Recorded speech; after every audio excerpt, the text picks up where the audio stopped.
हमने last video में perpendicular form तक कर लिया था, तो अब हम आगे बढ़ते हैं। हमारा सबसे एक ये जो परपेंडिकुलर फॉर्म के बाद जनरल फॉर्म आता है, ये तो मैंने स्टार्टिंग में बता दिया था जनरल फॉर्म क्या होता है। अब इसके बाद ना हम इक्वेशंस ऑफ लाइन पे आते हैं। इक्वेशंस ऑफ लाइन तो मैंने बताई हैं, लेकिन अब इक्वेशंस ऑफ लाइन हमें फाइंड करनी है। इक्वेशंस ऑफ लाइन, अब इसमें सबसे पहला क्या है, equation of line parallel to a given line.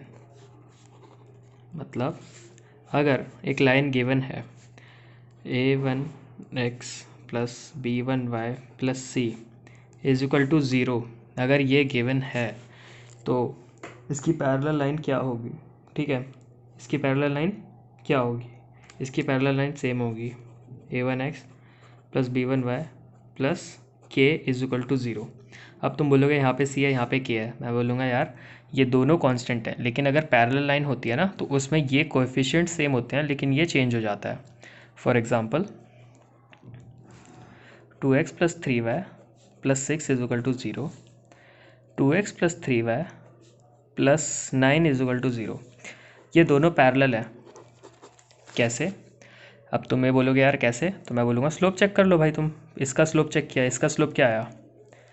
-2/3। इसका क्या आया? -2/3।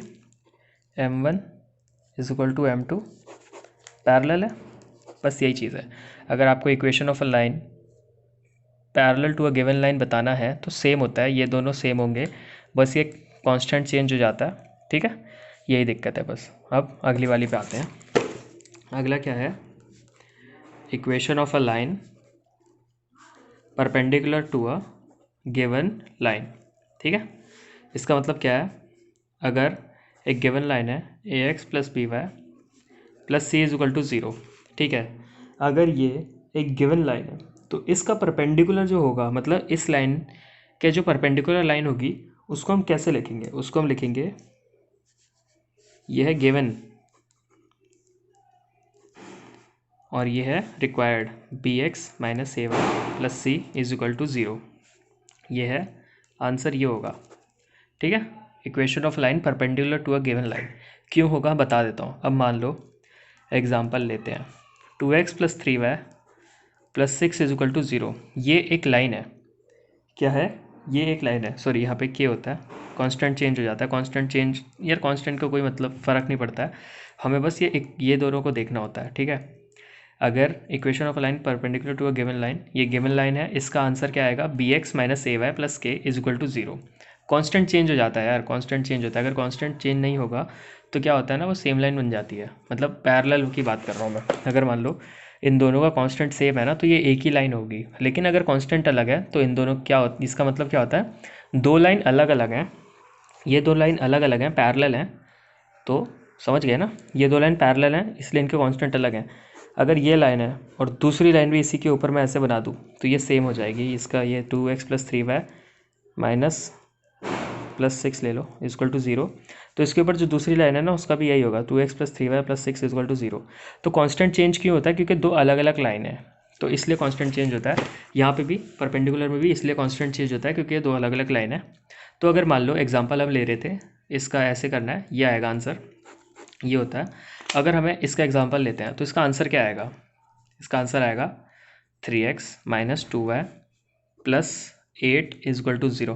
8 की जगह कोई भी कांस्टेंट उठ सकता है, डजेंट मैटर, बस मैं एक एग्जांपल ले रहा हूँ। ठीक है, अब आगे बढ़ते हैं। अब तुम बोलोगे यार कि तुम ये बता दो कि प्रूफ कर दो जैसे पहले किया था। तो इसका m1 निकालो। इसका m1 क्या आएगा? -2/3। इसका m2 निकालो। इसका क्या आएगा? -3/-2। ये क्या हो जाता है? 3/2। अब परपेंडिकुलर लाइंस की कंडीशन क्या होती है? कंडीशन क्या होती है? m1 into m2 equal to -1 होना चाहिए। अब इन दोनों को मल्टीप्लाई करके देख लेते हैं। अगर -1 आया तो परपेंडिकुलर होंगी, तो क्या -2/3 इंटू 3/2 क्या आएगा? 3 से 3 गया, 2 से 2 गया, तो क्या बचा? -1। प्रूव्ड है, प्रूव्ड। तो ये क्या हुआ? इक्वेशन हमारी सही हो गई। तो ये भी क्या हो गया? ये फॉर्मूला सही हो गया। ठीक है, आगे बढ़ते हैं। हमने बहुत बात कर ली इक्वेशंस की, अब हम आते हैं डिस्टेंस पे। अब डिस्टेंस कैसे निकालेंगे मैं बताता हूँ। यार डिस्टेंस मतलब ऐसे नहीं डिस्टेंस निकाल दो, लेकिन ये भी तो बताना है किसका डिस्टेंस। तो पहला होता है distance of a given point, ये परपेंडिकुलर डिस्टेंस होता है एक्चुअली। अब तुम बोलो परपेंडिकुलर डिस्टेंस क्यों होता है?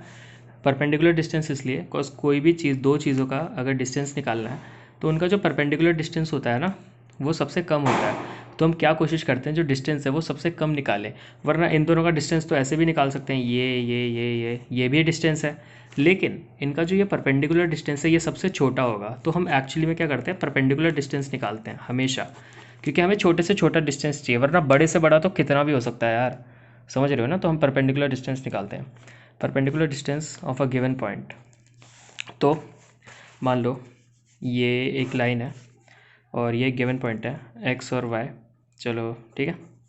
ये एक लाइन है ए बी, तो इसका हम कैसे निकालेंगे? ये एक लाइन है, मान लो ये a x plus b y plus c, ये एक लाइन है, तो इसका हम कैसे निकालेंगे परपेंडिकुलर डिस्टेंस? तो यार इसको कोई ज़्यादा बड़े ये x1 y1 ले लेते हैं, बिकॉज ये सेम हो जाएगा ना।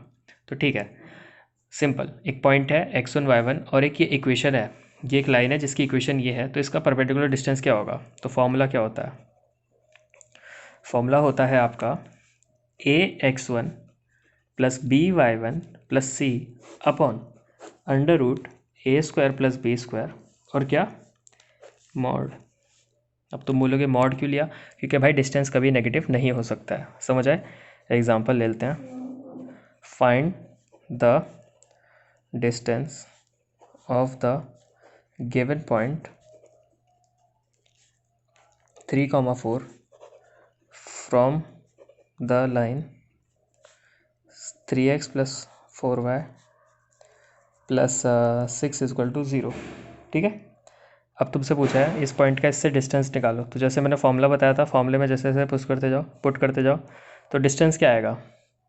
ए क्या है 3, x1 क्या है 3, तो ये ब्रैकेट में लेते हैं 3 इंटू 3 प्लस b क्या है 4, ये y1 क्या है 4, तो 4 इंटू 4, ठीक है, प्लस c क्या है 6 plus 6 upon under root a² plus b², a क्या है 3, 3 का स्क्वायर 9 प्लस 4 क्या है 16, 4 का स्क्वायर 16 ही होता है ना, तो इसका क्या आएगा 9 plus 16 plus 6 upon under root 25, ये क्या आ जाएगा आपका? ये आ जाएगा 9 प्लस 16 25, 25 प्लस 6 31, आंसर 31/5 आ जाएगा, क्योंकि अंडर रूट 25 तो 5 होता है ना। तो आई होप समझ गए हो यार, बहुत ईजी सी चीज़ थी, इसमें तो कोई कॉम्प्लिकेटेड चीज़ है नहीं, तो इसमें तुम्हें दिक्कत आनी नहीं चाहिए, ठीक है। ये होता है distance of a given point from a line, perpendicular distance to be precise. आगे बढ़ते हैं, नेक्स्ट जो है वो है हमारा distance between two parallel lines. तो चलो मान लो एक लाइन है L1 ले लिया हमने, ax plus by plus c1 is equal to 0, ये एक लाइन है। लाइन 2 ले ली हमने ax plus by plus c2 is equal to 0। मैंने बताया था कांस्टेंट अलग होता है हमेशा, कांस्टेंट अलग नहीं होगा तो वो सेम ही लाइन हो जाएगी, तो कांस्टेंट अलग है। तो अब हमें इन दोनों के बीच का डिस्टेंस निकालना है, तो फॉर्मूला क्या होता है? फॉर्मूला होता है मॉड लगाएंगे, क्योंकि डिस्टेंस कभी नेगेटिव नहीं हो सकता, c1 माइनस c2 मॉड है अंडर रूट वही a² प्लस b², ठीक है, समझ आ गया, ठीक है, इजी। एग्जाम्पल ले लेते हैं, एग्जाम्पल है find the distance between the given lines, given lines है, कहीं नहीं बोला भाई पैरेलल है, तो लाइंस ले लेते हैं 2x plus 3y plus 6 is equal to 0 and 2x plus 3y plus -8 लूँगा इस बार, तुम्हारा चेक भी तो करूँ तुम्हें कितना नॉलेज है। -8, ये दो इक्वेशंस हैं। अब पहली बात तो यहाँ पे कहीं दिया नहीं है पैरेलल लाइंस हैं, तो हम कैसे फाइंड करेंगे? तो पहले तो हमें देखना है कि पैरेलल हैं कि नहीं। तो इसमें हम पैरेलल की कंडीशन क्या थी? पैरेलल की कंडीशन दो थी, एक तो ये थी a1/a2 इक्वल टू b1/b2, एक ये थी m1 इक्वल टू m2, ये दो थी। अब sorry m1 equal to m2, ये दो थी। अब इन दोनों में से कोई भी लगा लो, तो ये दोनों पैरेलल हैं। चलो इतना तो प्रूव हो गया है पैरेलल है। अब आगे बढ़ते हैं आंसर की तरफ, ठीक है, हमें पता चल गया है दोनों पैरेलल लाइंस हैं। आंसर पे आते हैं। अब फॉर्मूला क्या था? c1 minus c2 upon under root a² plus b², a b तो सेम ही है, ऑब्वियसली पैरेलल है तो सेम ही होगा। तो डी अगर हम निकालें तो 6 माइनस 8 अपॉन अंडर रूट ए स्क्वायर क्या है 4, बी स्क्वायर क्या है 9, क्योंकि A2 B9 B3, तो ए स्क्वायर प्लस बी स्क्वायर 4 + 9। तो फिर डी क्या आएगा 6 माइनस 8, तो माइनस माइनस प्लस, तो अब ऊपर क्या आ जाएगा 6 + 8 अपॉन अंडर रूट 13, तो ये क्या हो गया 14 अपॉन अंडर रूट 13। ये आ गया आंसर, सॉरी ये आ गया आपका आंसर। ये भी कोई कॉम्प्लिकेटेड चीज़ नहीं है, ये भी बहुत ईजी सी चीज़ थी जो मैंने आपको बता दी। ठीक है, आप एक बार देख लो तो आपको समझ आ जाएगा। ठीक है, आगे बढ़ते हैं। नेक्स्ट एक और इजी से टॉपिक पे आते हैं जिसको हम कंडीशंस बोलते हैं, कि भाई हमें बताना होता है कि भाई क्या कंडीशंस है जिसके लिए लाइंस जो हैं वो कॉन्करेंट होंगी। ठीक है, या फिर क्या कंडीशंस हैं जिनके लिए लाइंस कोइंसिडेंट, पैरेलल या इंटरसेक्टिंग होंगी। ठीक है, तो चलो पहले हम करते हैं कॉन्करेंट के लिए। ठीक है, तो पहली आती है आपकी condition for 3 lines, 3 English Hindi दोनों bilingual classes. Condition for 3 lines to be concurrent. ठीक है, condition for 3 lines to be concurrent क्या होता है। पहली line a1x + b1y + c = 0, c1 ले लेते हैं तो सबका कांस्टेंट चेंज होगा। a2x + b2y + c2 = 0, a3x + b3y + c3 = 0। अब हमें ये प्रूफ करना है कि ये तीनों लाइंस कॉन्करेंट हैं कि नहीं। ठीक है, अब कैसे प्रूफ करेंगे कि ये तीनों लाइंस कॉन्करेंट है कि नहीं। तो यार सिंपल है, आपको डिटर्मिनेंट निकालना आता है ना, वही कर दो बस। क्या है फॉर्मूला, डिटर्मिनेंट निकाल दो भाई। ठीक है, P1 P2 P3 C1 C2 C3 = 0 कर दो, बात ख़त्म हो गई यहीं पे। आ गया, समझ नहीं आया, सिंपल है भाई। कॉन्करेंट लाइंस हैं, प्रूव करना है, ये रहा फॉर्मूला। ये क्या है फॉर्मूला, सीधी बात। ठीक है, फॉर एग्ज़ाम्पल ले लेते हैं। यार मेरे पास कोई ऐसा कुछ नहीं है कि मेरे पास ये पूरा तगड़ा ही एग्जाम्पल है, बट मैं एक एग्जाम्पल के तौर पे ही ले रहा हूँ। मतलब ये कोई वेरीफाइड क्वेश्चन नहीं है, ये कॉन्करेंट हो भी सकती है लाइंस, नहीं भी हो सकती हैं। Let's test it. चलो कोई भी 3 लाइन से लेते हैं। पहली लाइन 2x + 3y + 6 = 0। दूसरी लाइन 3x + 4y + 8 = 0। चौथी लाइन 4x + 6y -4 लेते हैं =0। अब ये 3 लाइन्स हैं, हमें देखना है कि ये तीनों कॉन्करेंट है कि नहीं। ठीक है, उसके लिए जो हमने फॉर्मूला है वो लिखेंगे। क्या है a1 a2 a3 b1 b2 b3 c1 c2 c3 लिख दिया। अरे यार जैसे जैसे दे रखा होगा ना पुट करते जाना, बस सीधी बात। a1 a2 a3 b1 b2 b3 c1 c2 c3। अब अगर ये 0 के बराबर हुआ सॉल्व करने के बाद तो कॉन्करेंट है, नहीं हुआ तो नहीं है। अब इसे सॉल्व करते हैं, चलो आगे वाले पेज पे कर लेते हैं। क्या था 2 3 4, यही था ना, 2 3 4 3 4 6 6 8 4 2 3 4 3 4 6 6 8 -4। इसे सॉल्व करते हैं। सबको डिटर्मिनेंट सॉल्व करना आता है, तुम लोग मेरे से पहले करके दिखा दो, सीधी बात करो, तुम लोग भी करो। 2 -16 -48 -3 लिया, उसके बाद -12 -32 +6 18 -16। कर सकते हो यार, मुझे पता है तुम लोग तेज़ लोग हो, तो ऑब्वियसली तुम्हें आता होगा यार। मेरे को यार उतना मैं तेज़ हूँ नहीं। तो -16 -48 क्या होता है 54 64 -64 × 2 -128 माइनस 3 इंटू ये क्या हो गया -44 +6 इंटू ये तो 2 ही है 6 × 2 -128 -44 88। ठीक है 120 132। ठीक है -132 हो गया, माइनस इंटू माइनस था तो ये प्लस हो जाएगा। -3 × -44 था ना भाई, तो ये प्लस हो गया ना, माइनस माइनस +12। सॉल्व करो, इन दोनों को माइनस करके क्या है 4 4 + 12 आंसर आया 16 which is not equal to zero. मतलब ये जो है नॉट इक्वल टू ज़ीरो है, मतलब these 3 lines are not concurrent. सीधी बात, क्योंकि 16 ज़ीरो के बराबर है नहीं, क्योंकि 16 तो अलग है, ज़ीरो अलग है। बेसिक सी बात है, देख लो एक बार, ठीक है। बस यही सॉल्व करना था यार, यही एक चीज़ है बस, कॉन्करेंट लाइन की कंडीशन यही है, ठीक है। आगे बढ़ते हैं। अब 3 लाइन से हमारे 2 लाइन पे, the 2 lines are coincident if, condition क्या है, A1 upon A2 equal to B1 upon B2 equal to C1 upon C2। मतलब इनका रेशियो सेम होना चाहिए। कैसे?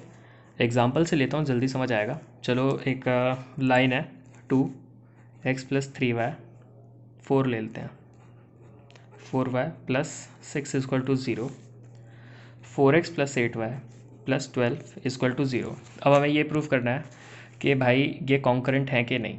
अब उसके लिए क्या करना पड़ेगा, वही जो सीधी बात है, जो कंडीशन है वो पुट करेंगे। तो A1 upon A2 2 upon 4 equal to B1 upon B2 4 upon 8 equal to 6 upon 12। मतलब ये पूरा कर दिया, काट पीट के क्या आएगा 1/2 1/2 1/2, क्या आ रहा है 1/2 equal to 1/2 equal to 1/2। Satisfy condition हो गई, क्योंकि सबका रेशियो सेम आ रहा है, रेशियो सेम है ना सबका। हाँ भाई, ये कॉन्करेंट है, ये कोइंसिडेंट है, परफेक्ट। आगे बढ़ते हैं। दूसरी कंडीशन क्या होती है, कोइंसिडेंट का बस ये कंडीशन है यार, A1 upon A2 equal to B1 upon B2 equal to C1 upon C2, ये कंडीशन फुलफिल होनी चाहिए तो कोइंसिडेंट होगी। अगर ये कंडीशन फुलफिल नहीं होती है तो जो हम आगे पढ़ने वाले हैं उन दोनों में से एक होगी, पैरेलल। अब पैरेलल की क्या कंडीशन होती है, if A1 upon A2 equal to P1 upon B2 is not equal to C1 upon C2। अब तुम बोलोगे यार हमें तो पहले से ही पता था कि कांस्टेंट तो अलग अलग होते हैं। तो मैंने बोला वेरी गुड यार, तुम तो तेज़ निकले।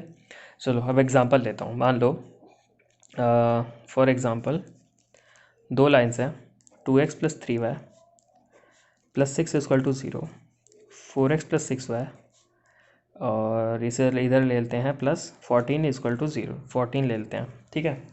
अब ये 2 लाइन्स है और हमसे पूछ रहा है ये पैरेलल है कि नहीं। तो हम क्या करेंगे, जो कंडीशन है सीधे डाल देंगे, 2/4 इक्वल टू 3/6 इक्वल टू 6/14। क्या ये सही है?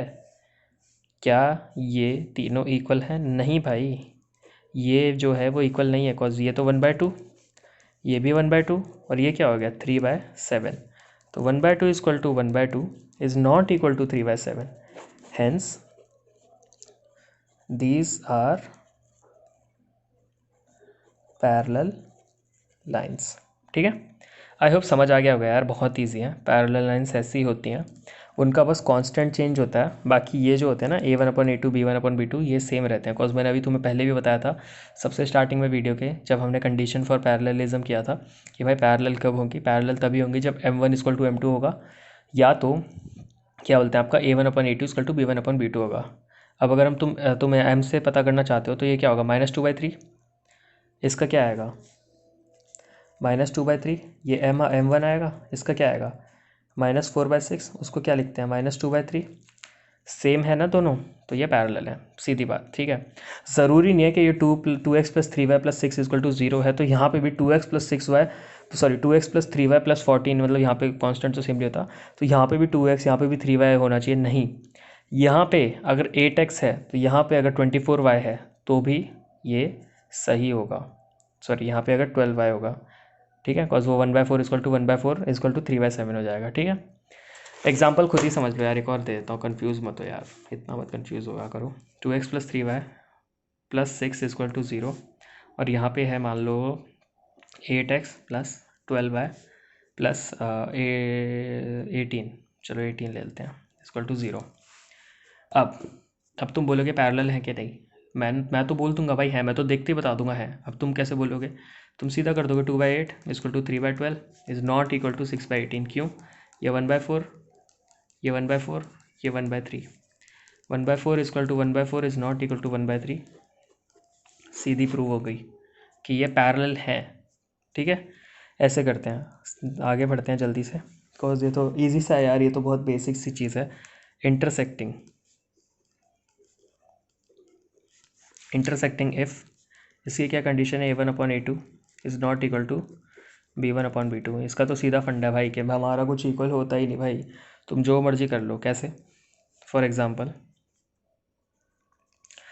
2x + 3y + 6 = 0, यहाँ पे दे रखा है 3x + 4y + 8 = 0।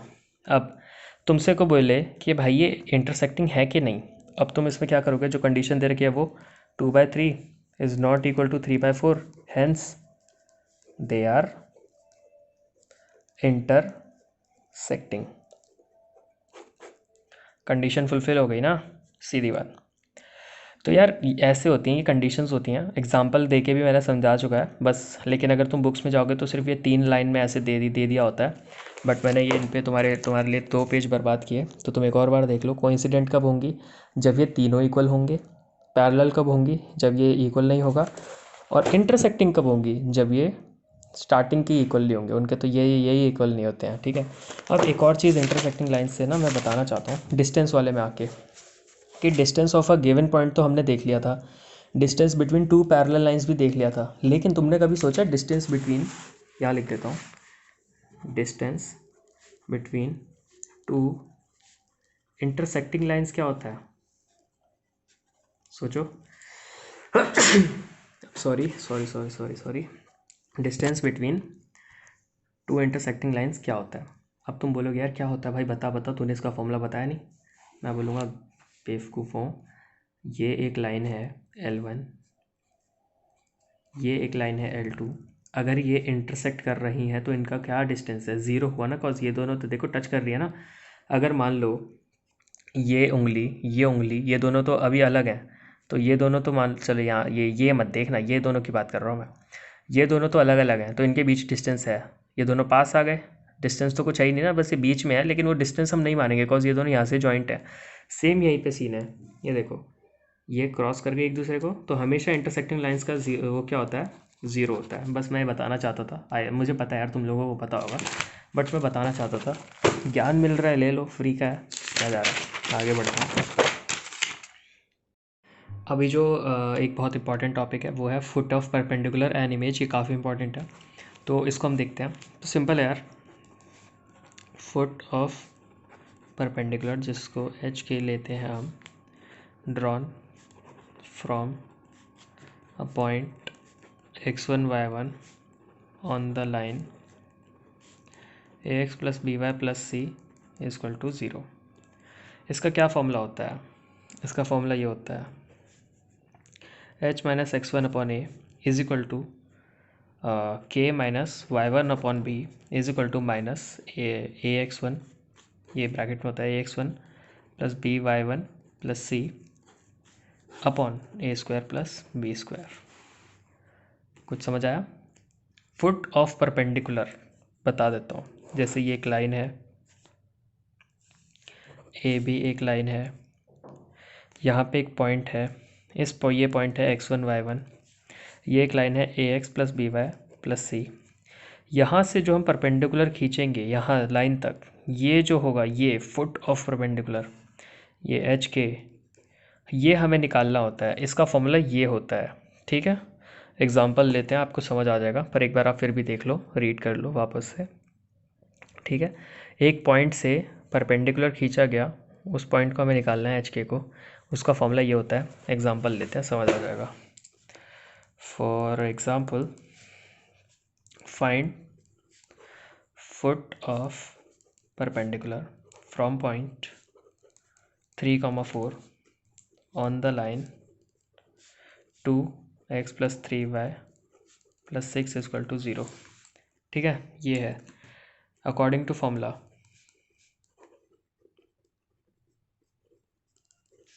According to formula क्या, h - x1 क्या है 3, और a क्या है 2 is equal to k - y1 क्या है 4, और y क्या है, सॉरी वो b क्या है 3 इज इक्वल टू माइनस, हमने बाहर लगा लिया फॉर्मूला अगर तुमने लिख लिया होगा तो तुम्हें ये पता चल रहा होगा मैं क्या लिख रहा हूँ।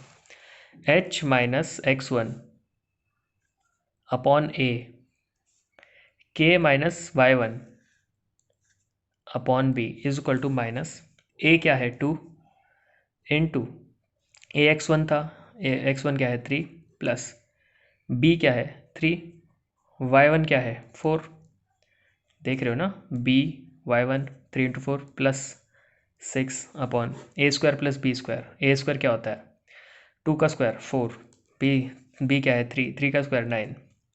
आगे बढ़ते हैं, h minus 3 upon 2 is equal to k minus 4 upon 3 is equal to minus 2 into 3 6, 3 into 4 12 plus 6 upon 13।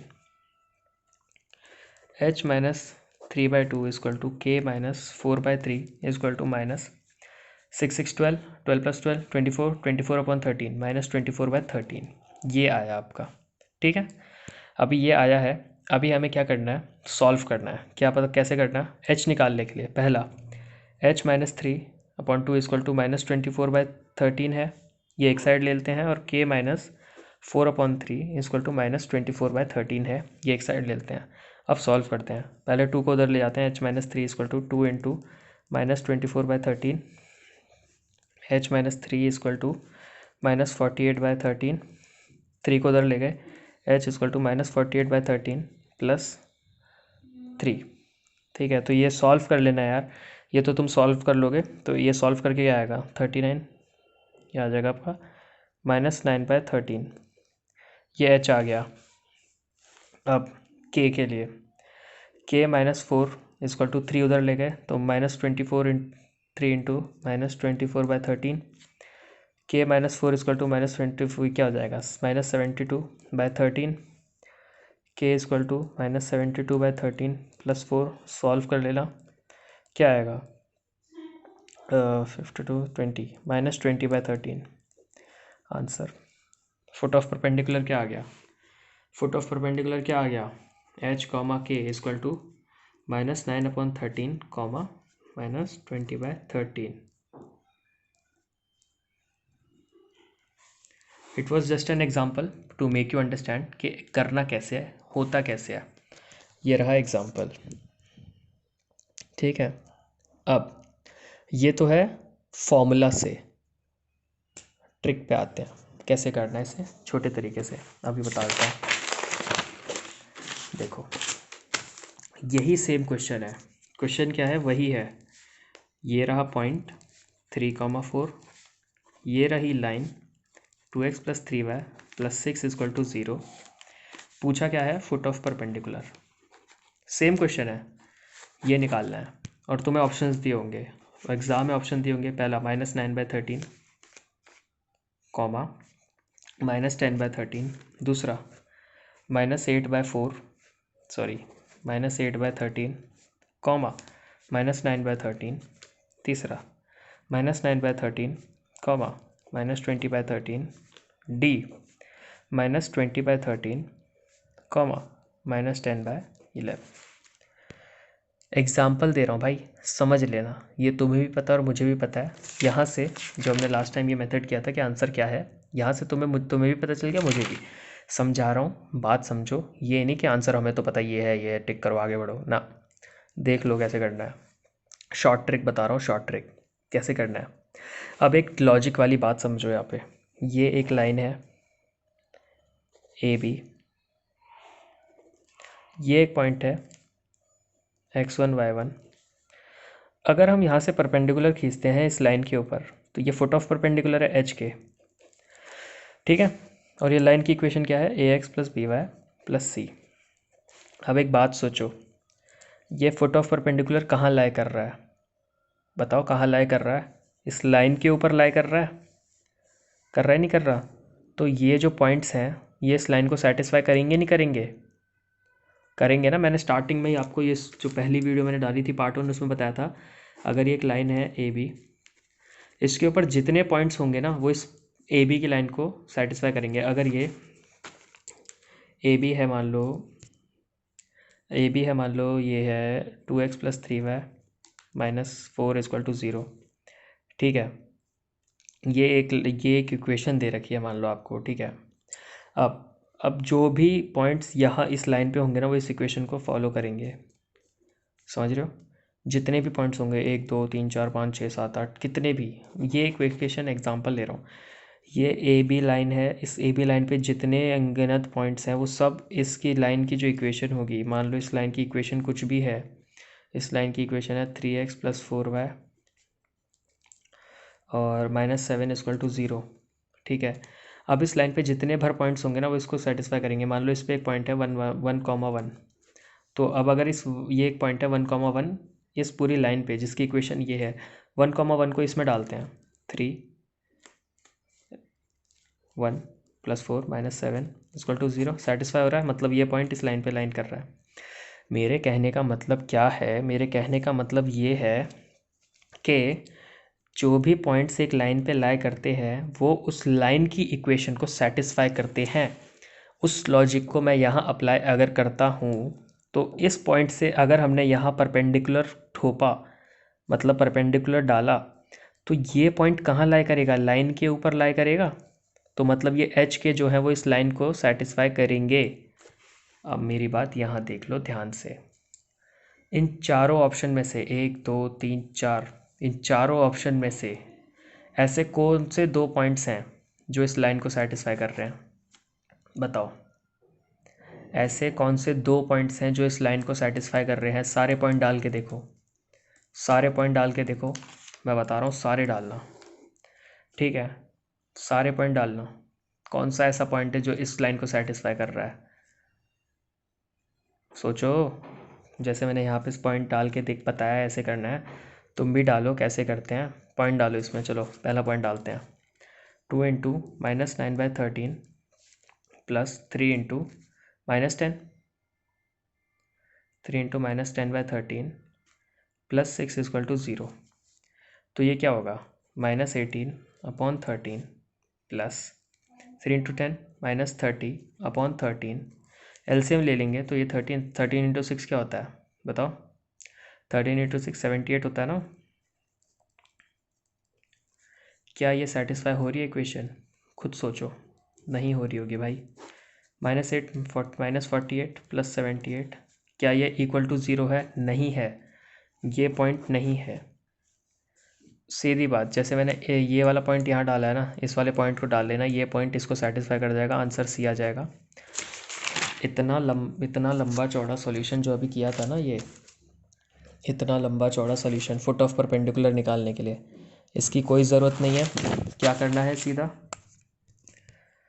जो ऑप्शंस हैं फुट ऑफ परपेंडिकुलर के लिए है, ये जो ऑप्शंस हैं वो पुट करना, जो ऑप्शन इसको सेटिस्फाई कर देगा वही आंसर होगा। क्योंकि लॉजिक भी बता दिया, ये नहीं कि बिना लॉजिक के बता दिया मैंने, लॉजिक ये है कि जो फुट ऑफ परपेंडिकुलर है वो लाइन पे लाई करेगा, और जो भी पॉइंट लाइन पे लाई करता है वो उस लाइन को सेटिस्फाई करता है।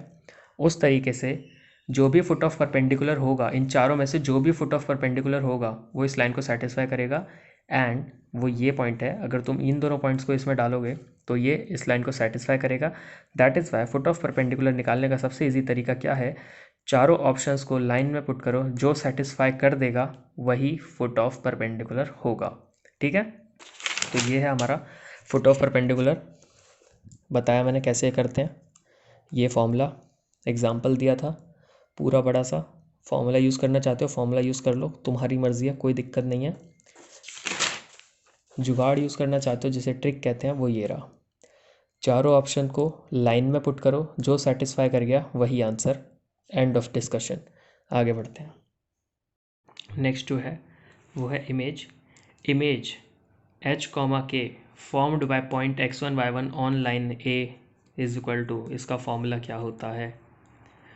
इसका फॉर्मूला भी सेम टू सेम पर फुट ऑफ परपेंडिकुलर की तरह है, बस थोड़ा सा चेंज होता है। क्या होता है, H - x1/A = K - y1/B = यहाँ पे एक चेंज आता है, जो वो माइनस था ना, या -2 हो जाता है, -2, बाकी सब same, AX1 + BY1 + C/A² + B²। This is the formula of image. ठीक है, एग्जाम्पल दे देता हूँ, सॉल्व कर लेना यार, खुद सॉल्व करना। Find image of the point 3,4 on the line, ये ऑन द लाइन है यार, ठीक है समझ जाना, 2x plus 3y plus 6 equal to 0। आगे बात समझ में? अब जैसे फुट ऑफ परपेंडिकुलर सॉल्व किया था उसी तरीके से इसको सॉल्व कर लेना, आंसर आ जाएगा। ठीक है, क्या बोल रहे हो, कर दूं? चलो ठीक है यार, कर देते हैं, क्या जा रहा है। पर थोड़ा जल्दी जल्दी करूँगा, तुम लोग खुद कर सकते हो यार, क्योंकि फॉर्मूला मैंने दे चुका है। अभी मैंने जस्ट पहले ही अभी बताया फुट ऑफ परपेंडिकुलर कैसे सॉल्व करते हैं। सेम तरीके से इसे सॉल्व करना है, बस वहाँ पे जो ये माइनस था यहाँ पे -2 आ गया है, बात खत्म। बस इतना ही डिफरेंस है और सब कुछ सेम है, डिट्टो सेम है। ठीक है, तो h-3/2 equal to k-4/3 equal to -2 into a क्या है 2 into 3 plus 4 into 3 plus 6 upon a² plus b² मतलब 4 plus 9 h-3/2 equal to k-4/3 equal to -2 6 plus 12 plus 6/13 h-3/2 equal to k-4/3 equal to -2 into ये क्या हो जाएगा 18 24 into 24/13 h-3/2 equal to k-4/3 equal to -48/13। इसको इससे equate करो, इसको इससे इक्वेट करो, आंसर लाओ। नेक्स्ट पेज पे बता देता हूँ। h-3/2 equal to -48/13 k-4/3 equal to -48/13। सॉल्व करो, 2 को उधर ले जाओ। h-3 equal to -96/13। यार ये एग्जांपल मैं अपने खुद के दिमाग से बना रहा हूँ, ये कहीं बुक में नहीं मिलेगा, बिकॉज ये एग्जांपल मैंने जस्ट अभी अभी सोचा है। दोनों चीज़ों के लिए यूज़ हो रहा है। छोड़ यार, सॉल्व करते हैं। k-4 equal to -48 into 3/13 h equal to -96/13 plus 3 k-4 equal to 96 144 -144/13 k equal to -144/13 plus 4। ठीक है, सॉल्व करना। ये आ जाएगा आपका, ये आ जाएगा, ये हो जाएगा आपका माइंड में सॉल्व करता हूँ मैं, आप लोग भी करो, सॉल्व कर लो यार। अब तो मैं करता हूँ, रुको, आप लोग भी करो, मैं भी करता हूँ। ये आ जाएगा -57/13 क्या आ जाएगा आपका, ये हो जाएगा आपका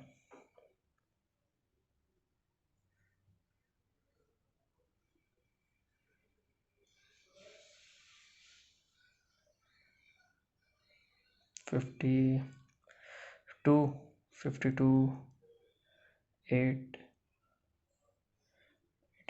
92 -92/13। चेक कर लेना, गलत भी हो सकता है यार, मेरे बस माइंड में ऐसे रफली सॉल्व किया था।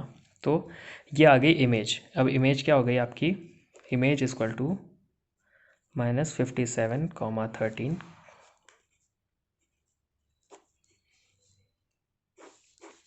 ये आ गई इमेज, इजी, बढ़िया। अब तुम बोलोगे यार भाई इतना लंबा सॉल्व करेंगे यार, कुछ बता दे बढ़िया सा। मैं बोला चलो फिर ट्रिक पे आते हैं, easy PG tricks. Same question है, क्वेश्चन सेम है। पॉइंट 3,4 इक्वेशन ऑफ लाइन क्या है, लाइन है आपकी वही 2x plus 3y plus 6 equal to 0। पूछा क्या है, इमेज। इसमें भी ऑप्शंस लेते हैं। ए ऑप्शन की मान लो -60/13 -71/13। ठीक है,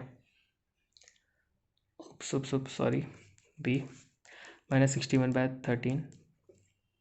क्या हो गया यार, ये पेन्स को क्या होता जा रहा है आजकल यार। चलो ये ब्लैक पेन से यूज़ कर लेता हूँ। ठीक है, ये हो गया -71/13। ठीक है, और सी ऑप्शन हो गया -57/13, कॉमा हो गया -93/13। ठीक है, और आंसर क्या था, आंसर भी तो डालना पड़ेगा सॉरी, -57/13 कॉमा माइनस, इसे ले लो, आंसर क्या है इसे ले लो -97/13।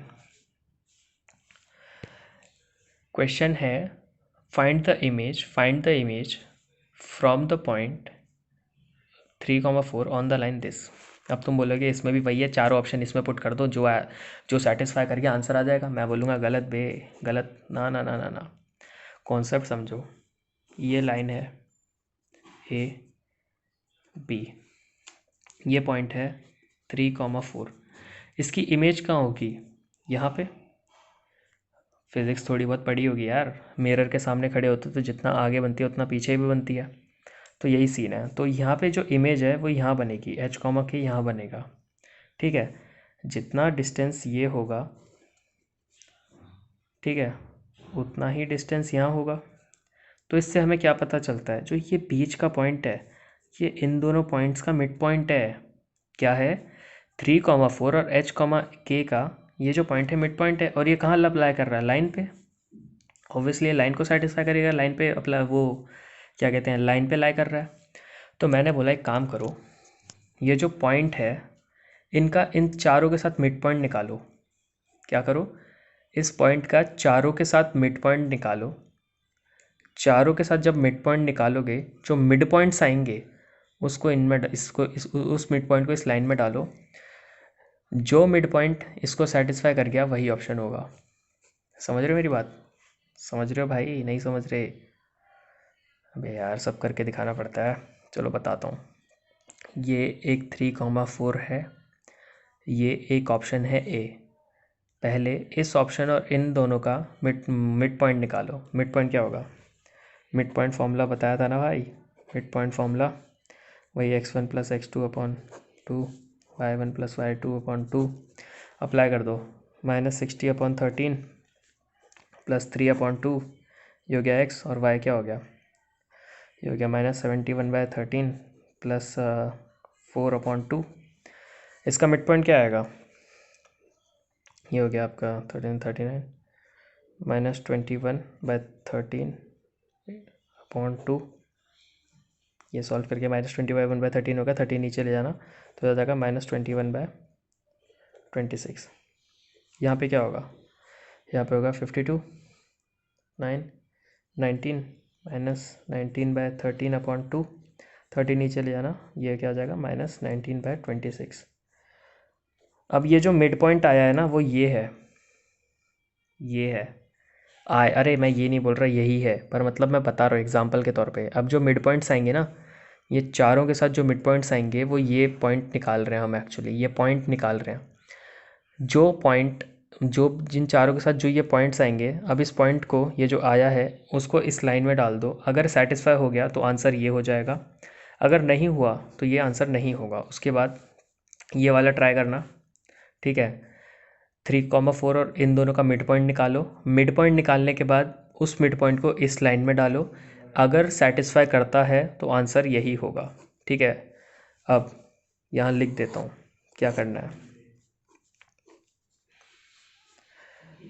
गिवन पॉइंट का सारे ऑप्शन के साथ मिड पॉइंट निकालो। उस मिड पॉइंट को लाइन में डाल कर देखो।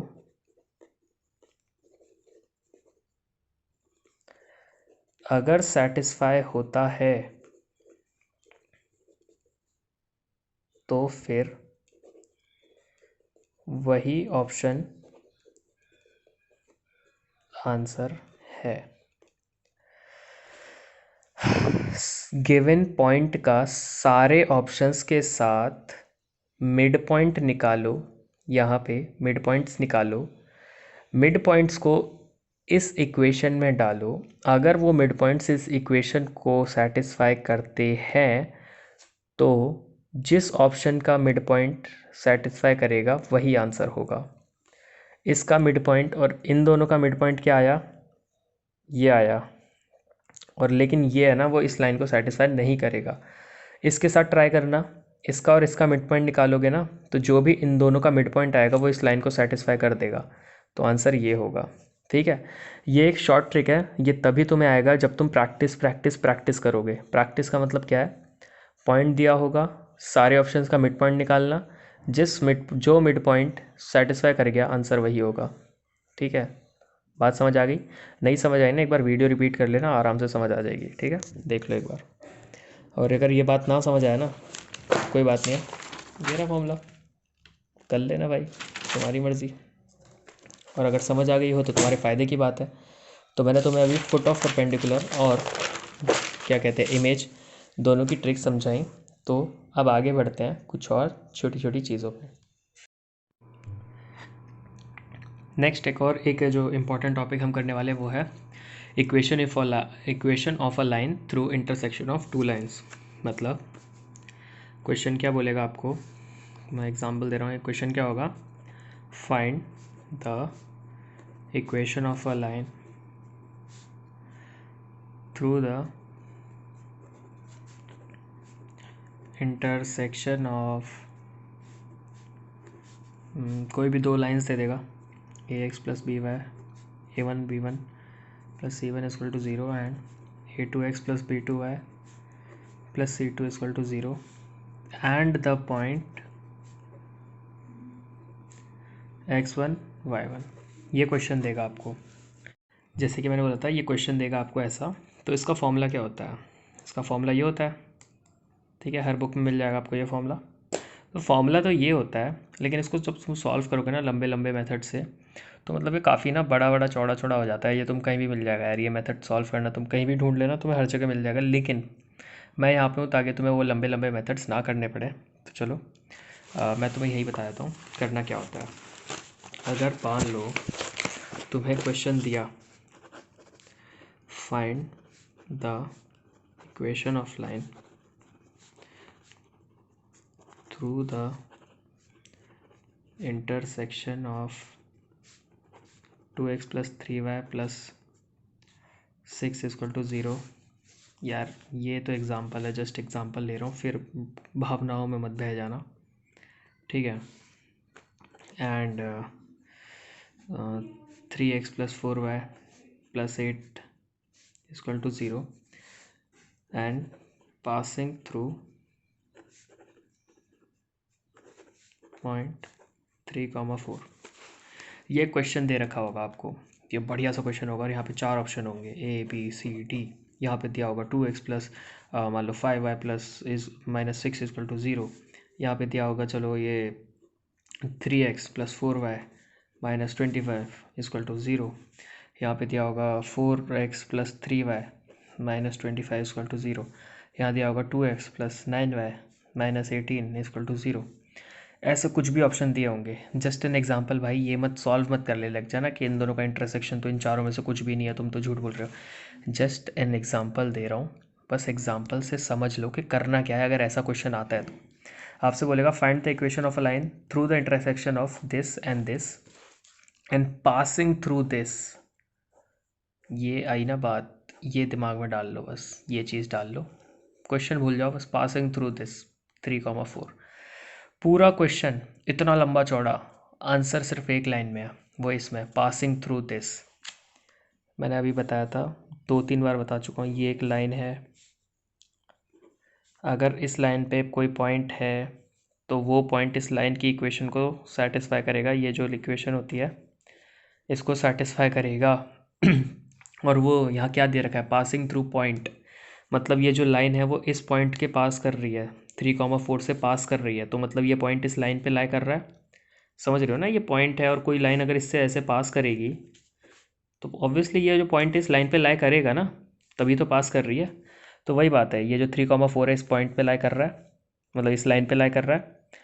सिंपल भाई, ये जो पॉइंट दे रखा होगा ना, ये उसी लाइन पे लाई करेगा जिसको ये सेटिस्फाई करेगा। इन चारों में से जिसको भी ये पॉइंट सेटिस्फाई कर लेगा वही आंसर होगा। अब तुम इनमें ना सबको पुट करके देख लो। ठीक है, ये इसको करेगा, पुट करो। 2 3 ज़ा 6 प्लस 5 4 ज़ा 20, 6 प्लस 20 26, 26 माइनस 6 20, नहीं कर रहा। इसमें आते हैं 3 3 ज़ा 9, 9 प्लस 16 25, 25 माइनस 25 0। ये आ गया आंसर, ईजी। न तुम्हें वो फॉर्मूला यूज़ करना है वो लैम्डा वाला, ना कुछ करना है। एक चीज़ देखनी है, ये जो पासिंग थ्रू पॉइंट होगा उसको ऑप्शंस में डाल लो, जिस ऑप्शन को सेटिस्फाई कर गया वही आंसर है। रीज़न बता दिया क्यों, क्योंकि जो भी पॉइंट जिस भी लाइन पे लाई करता है वो उस लाइन की इक्वेशन को सेटिस्फाई करता है। उस हिसाब से जो पॉइंट होगा उसको ऑप्शन में डाल देना, जो सेटिस्फाई कर जाएगा वही आंसर होगा। That's the end of the question. ठीक है, आगे बढ़ते हैं। एक और जो इम्पोर्टेंट चीज़ मैं ये ऑर्थो सेंटर, सर्कम सेंटर और सेंट्रोइड और इंसेंटर के बारे में बताना चाहता हूँ वो ये है कि राइट एंगल और इक्विलेटरल ट्रायंगल के बारे में ना इनके लिए कुछ होता है। जैसे कि first thing, in case of equilateral triangle,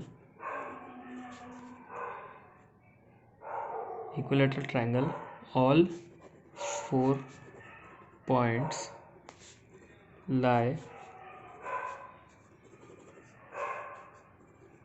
at the same point। क्या मतलब हुआ इसका, बता रहा हूँ। ये एक इक्विलेटरल ट्रायंगल है, ये मान लो ABC। ये एक इक्विलेटरल ट्रायंगल है, इसकी तीनों साइड्स इक्वल हैं। इसका मतलब क्या हुआ, ये जो है ना, ये point what does this represent, it represents यही ऑर्थो सेंटर है, यही सेंट्रॉइड है, यही सर्कम सेंटर है और यही इन सेंटर है। This is for equilateral triangle. Second point, in case of right angle triangle, ortho centre lies at vertex and जो सर्कम सेंटर है lies at midpoint of hypotenuse। what does this mean?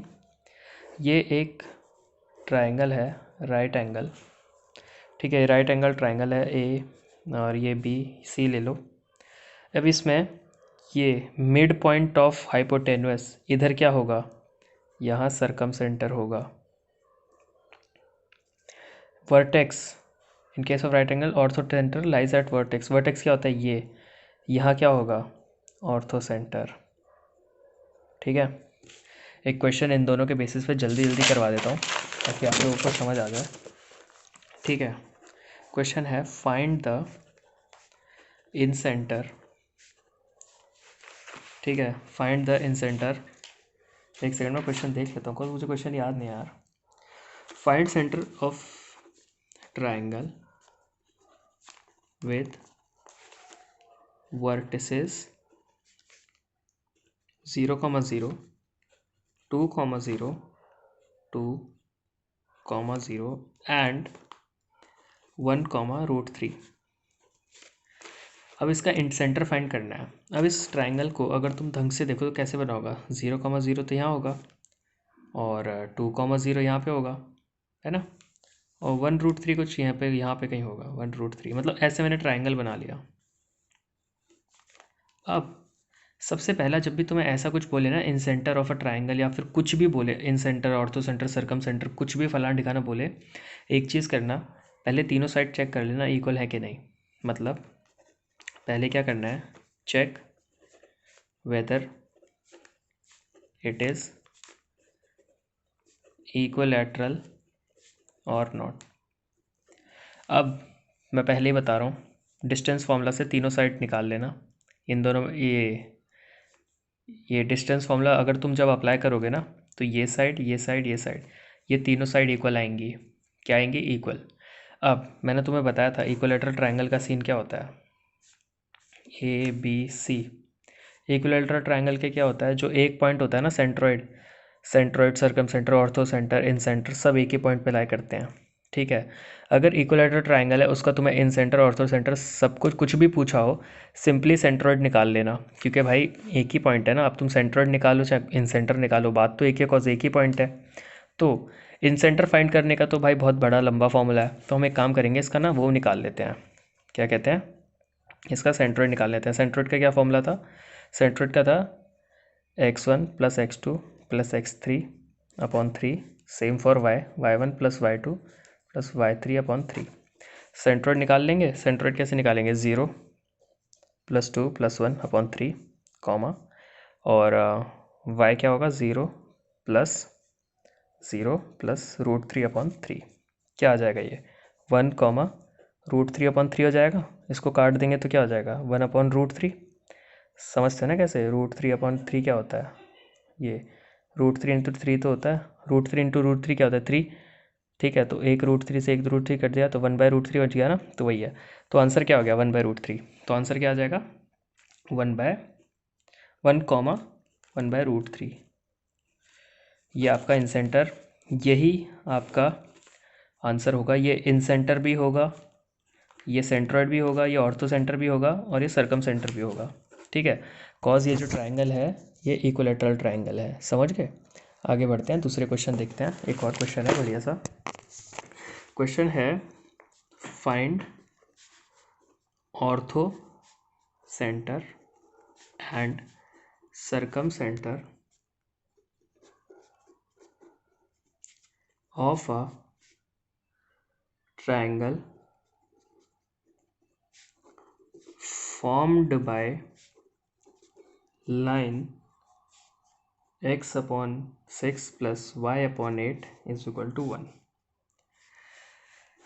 And axis, क्योंकि एक से तो नहीं बनेगा ना, and axis. ठीक है, अब एक बात बताओ, मैंने तुम्हें क्या बताया था? याद करो, जब मैं तुम्हें ये वाला स्लोप पॉइंट फॉर्म बता रहा था तो मैंने इससे क्या बताया था?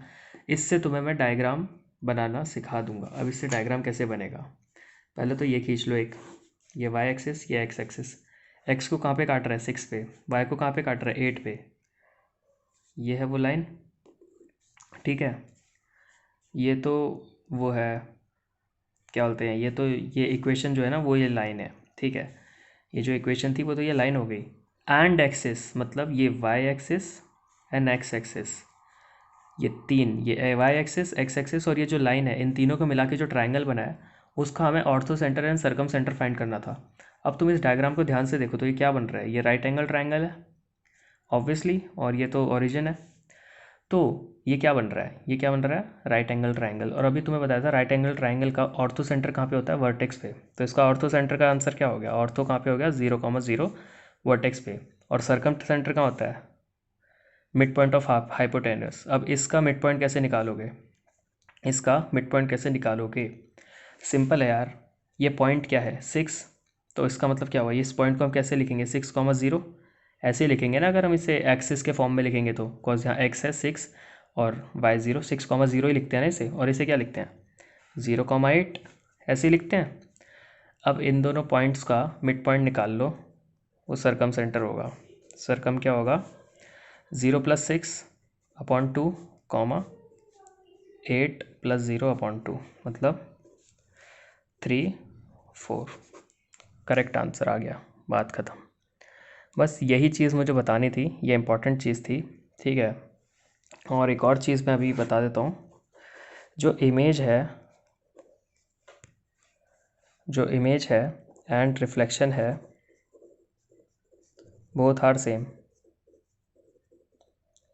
अब क्वेश्चन में आपसे पूछे इमेज निकाल या रिफ्लेक्शन निकाल, दोनों चीज़ सेम है, दोनों का फॉर्मूला सेम है, दोनों एक ही चीज़ है यार। इमेज क्या होती है? एक तरह का रिफ्लेक्शन ही होता है। ठीक है, तो यही बात है। तो कभी कभार क्वेश्चन में पूछ लेता है find the reflection of the point, तो वो तुमसे डायरेक्टली इमेज नहीं बोलेगा, रिफ्लेक्शन बोलेगा। तो कंफ्यूज मत होता है यार, रिफ्लेक्शन क्या चीज़ है? एक ही चीज़ है, इमेज ही होती है, बस वो वर्ड चेंज कर देते हैं बस ताकि तुम्हें कंफ्यूज कर दें।